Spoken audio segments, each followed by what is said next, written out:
bom que nós estamos juntos outra vez. Deus nos dá esse privilégio de juntos nós possamos crescer na graça e no conhecimento de nosso Senhor e Salvador Jesus Cristo. Eu disse na minha última participação que a verdade da Bíblia é que Jesus não morreu em favor de toda a humanidade, como a maioria dos pastores pregam. Eu diria que 99% dos pastores pregam isso, que Jesus morreu em favor de toda a humanidade, mas o homem tem livre-arbítrio, e o homem é que decide se aceita o sacrifício de Jesus por ele ou se não aceita o sacrifício por ele.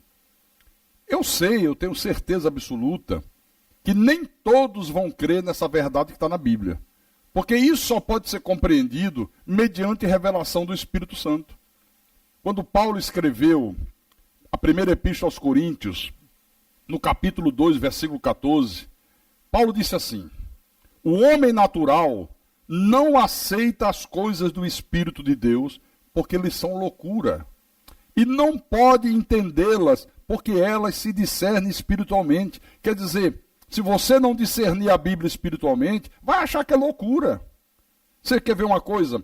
Olha, quase 700 anos antes do Filho de Deus ser gerado no ventre de Maria, Deus já profetizava por intermédio de Isaías, o profeta, dizendo o seguinte. Vamos aqui na Bíblia, no livro do profeta Isaías, capítulo 53, versículo 11 e 12. Preste muita atenção nisso aqui. 700 anos antes de Jesus se manifestar ao mundo lá em Belém. Ele verá o fruto do penoso trabalho de sua alma e ficará satisfeito. O meu servo, o justo, com o seu conhecimento, justificará a muitos, porque as iniquidades deles levará sobre si. Por isso, eu lhe darei muitos como a sua parte, e com os poderosos repartirá ele o despojo, porquanto derramou a sua alma na morte. Foi contado com os transgressores, contudo, levou sobre si o pecado de muitos, e pelos transgressores intercedeu. Olha, eu passei 40 anos da minha vida acreditando que na cruz do Calvário, Jesus havia carregado o pecado de todos os homens. Que na cruz, ele havia justificado a todos, mas os homens é que não aceitavam, os homens é que tinham livre-arbítrio e o repudiavam. Foram 40 anos crendo numa mentira. E o que é mais grave, ensinando outras pessoas a crerem na mesma mentira. Qual é a verdade da Bíblia? Jesus carregou o pecado de quantos? Está aqui. Ele carregou o pecado de muitos. Quem são esses muitos que o Senhor na cruz carregou os pecados? Os que ele mesmo predestinou para a salvação. Outra pergunta. Quantos o Senhor justificou através do seu sangue derramado na cruz? Ele justificou toda a humanidade? Não. Aqui é taxativo, versículo 11 de Isaías, capítulo 53, versículo 11. Ele justificou a muitos. Olha, quando o anjo apareceu a José, José estava querendo largar Maria, Maria disse que ficou grávida, José disse, como é que você ficou grávida se você é uma virgem, se eu nunca tive relacionamento com você? E começou a achar que Maria tinha feito alguma bobagem, tinha traído ele. Estava pronto para abandoná-la, não queria acusá-la de adultério, porque ele amava muito Maria. Foi preciso Deus mandar um anjo falar com José, e quando o anjo aparece a José, em Mateus capítulo 1, versículo 20 e 21, o anjo diz, José é filho de Davi, não temas receber Maria tua mulher, porque o que nela foi gerado é do Espírito Santo. Ela dará à luz um filho, e lhe porás o nome de Jesus, porque ele salvará o seu povo dos pecados dele. O anjo não disse a José, porque ele salvará toda a humanidade, não, ele salvará o seu povo dos pecados dele. Quem é esse povo que foi salvo através da morte de Jesus na cruz? Aqueles que ele predestinou para a salvação, aqueles cujos nomes estão escritos no livro da vida desde antes da fundação do mundo. Pastor, pera lá. Escritos no livro da vida desde antes da fundação do mundo, mas eu sempre ouvi que Deus escreve o nome no livro da vida quando a pessoa aceita Jesus. Outros dizem, não, escreve o nome quando batiza nas águas. O outro diz, não, é quando é batizado com o Espírito Santo. Olha, vamos para a Bíblia. A Bíblia é a nossa única e exclusiva regra de fé. Nós não temos outra. Temos que crer no que está escrito. Abra em Apocalipse, capítulo 17, versículo 18. João está falando aqui de um sistema religioso profano. Ele está falando da grande meretriz e suas filhas meretrizes, da besta. E ele diz, versículo 8, capítulo 17, versículo 8. A besta que viste era e não é.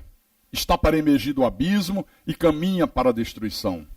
E aqueles que habitam sobre a terra, cujos nomes não foram inscritos no livro da vida, desde a fundação do mundo, se admirarão, vendo a besta que era e não é, mas aparecerá. Quer dizer que existem pessoas nesta terra que não têm os seus nomes escritos no livro da vida, desde a fundação do mundo. Eles vão seguir a besta, jamais se converterão à verdade de Deus. Jesus não morreu por essa gente. Então aqui está claro. Os nomes dos eleitos, dos filhos, foram escritos no livro da vida quando? Desde a fundação do mundo. O problema é que o povo de Deus é enganado e acredita que o nome é escrito no livro da vida quando aceita Jesus, quando se batiza nas águas. Isso é uma mentira. Isso é uma mentira. O teu nome foi escrito no livro da vida desde a fundação do mundo. Quando Deus te criou a tua imagem e semelhança dele, como ser espiritual, o teu nome já foi escrito e ninguém apaga mais.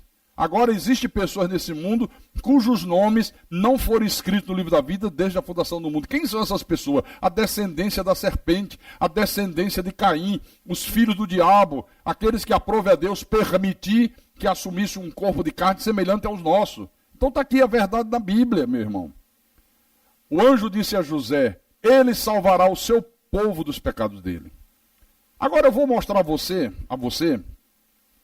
Jesus confirmando as palavras do anjo. Vamos abrir a Bíblia em Marcos capítulo 10, versículo 45. Marcos capítulo 10, versículo 45. Vamos ver se Jesus confirma. De repente o anjo se enganou. De repente o anjo ouviu Deus falar e mudou o sentido do que Deus disse, né? Alguém pode imaginar essa bobagem? Vamos ver se Jesus confirma. Pois o próprio Filho do Homem não veio para ser servido, mas para servir e dar a sua vida em resgate por muitos. Está na tua Bíblia?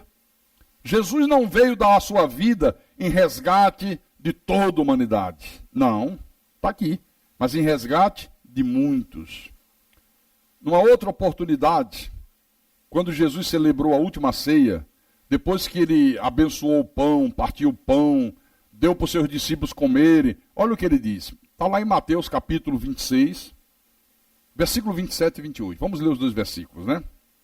A seguir, tomou um cálice e, tendo dado graças, o deu aos discípulos, dizendo, bebei dele todos, porque isto é o meu sangue, o sangue da nova aliança, derramado em favor de muitos para a remissão do pecado. Jesus disse, esse é o sangue que vai ser derramado na cruz em favor de muitos. Ele nunca derramou o sangue dele por toda a humanidade, que Deus não é besta. Deus não é idiota de derramar o sangue porque não é da salvação, porque não é filho dele.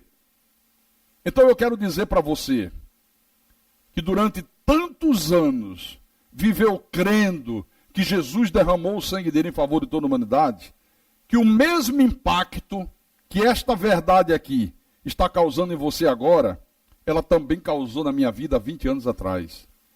Há 20 anos atrás eu sofri um verdadeiro impacto. Olha, eu me senti traído, eu me senti enganado, iludido, manipulado por homens perversos e maus, que não têm nenhum compromisso com a verdade, que ensinam heresias destruidoras, que disseminam os ensinos de demônios. Então a verdade que muitos não aceitam, mas que quem é de Deus tem que aceitar, não pode negar, é que a Bíblia Sagrada mostra que Jesus morreu por um número limitado de pessoas. O texto sagrado mostra, repetidas vezes e enfaticamente, que Jesus morreu pelo seu povo, pela sua igreja, pelas suas ovelhas, ele morreu por muitos, ou seja, apenas por uma parte da raça humana. Interessante. Quando Jesus fez a sua oração sacerdotal, aquela oração que ele fez pouco antes dele ser preso ali no jardim do Getsêmani, você pode marcar na tua Bíblia, em João capítulo 17, versículo 9, olha o que Jesus disse na sua oração. É por eles que eu rogo. Não rogo pelo mundo, mas por aqueles que me deste, porque são teus. Tem coisa mais clara do que isso? Jesus está dizendo, eu só rogo por aqueles que o Pai me dá, que são exatamente aqueles que ele predestinou a esse mundo para ser salvo. E pelos outros que não são predestinados, eu não rogo. Eu só rogo pelos que são teus. Eu só rogo por aqueles que o Senhor criou, a tua imagem, a tua semelhança. Está aqui na Bíblia. Eu ouvi num programa de televisão um desses pseudos pregadores, falsos pregadores, que combatem a verdade de Deus, o cara tentando a todo custo encobrir a verdade divina. Ele alegava que esse texto de João capítulo 17, versículo 9, se refere apenas aos apóstolos. Ele disse aqui. Ele disse, não, aqui Jesus está se referindo somente aos apóstolos e para uma escolha ministerial. Isso foi Silas Malafaia que disse isso. Eu não sei se por desonestidade espiritual, se por falta de conhecimento. A verdade é que o Silas omitiu as palavras que Jesus proferiu um pouco adiante. Vamos conferir. Mesmo capítulo 17 de João, versículo 20. Não rogo apenas por este, pelos apóstolos, mas também por aqueles que vierem a crer em mim por intermédio da tua palavra. Quem seriam aqueles que viriam a crer em Jesus por intermédio do Evangelho? Aqueles que ele predestinou. Todos nós que hoje estamos reconciliados com Deus, mas que outrora estávamos mortos em delitos e pecados, vivíamos neste mundo como ovelhas desgarradas, mas um dia o bom pastor nos encontrou, nos deu vida e nos trouxe de volta para o aprisco. Irmãos, só diante dessas verdades reveladas é que nós podemos entender por que morrem diariamente um número tremendo de pessoas sem jamais obedecer a palavra de Deus. Por que acontece isso? Por que todos os dias morrem milhares, milhões de pessoas no mundo inteiro sem jamais obedecer a Deus? Agora nós podemos compreender por que existem pessoas nesse mundo que, apesar de ouvirem a verdade do Evangelho, apesar de ser evangelizado, apesar de ouvirem uma pregação num templo, apesar de abrir a Bíblia, ler as Escrituras, conhecer as verdades, morrem frequentando o espiritismo, outros morrem frequentando a idolatria, outros morrem crendo em Maomé, crendo em corrente de libertação, em sal ungido, em água ungida, em óleo ungido, em tanta malignidade. Agora você entende por quê. Por isso, porque não são de Deus, não pertencem a Deus. Você pode hoje estar enganado, você pode hoje estar crendo em Maomé, você pode nesse momento não estar crendo na verdade sagrada, mas se você é de Deus, no momento que Deus faz chegar aos teus ouvidos a verdade, e você vem para a Bíblia e confere, o Espírito Santo abre o teu entendimento, você rompe com a mentira, você abraça a verdade. Não foi isso que aconteceu com Paulo, quando ele era Saulo de Tarso, um fanático religioso, um fariseu que perseguia a igreja violentamente, não cria no que Jesus falava, não acreditava que Jesus era o Messias, que ele era o Salvador. Mas quando chegou o tempo de Deus, que ele teve um encontro com Jesus no caminho de Damasco, ele creu. Quem é ovelha tem que crer. Um dia, quando eu ouvi essa verdade aqui, eu criei, eu não tive dúvidas. Eu disse, gente, eu estou enganado, eu estou vivendo como um falso pastor, como um falso profeta, eu estou ensinando um evangelho pervertido. E o Senhor disse, Carlos Magno, a partir de hoje, você nunca mais pregará o falso evangelho, você vai pregar o meu evangelho, você vai pregar a minha verdade. É esta verdade que eu proclamo para todos em nome do Senhor Jesus Cristo. Até o nosso próximo encontro.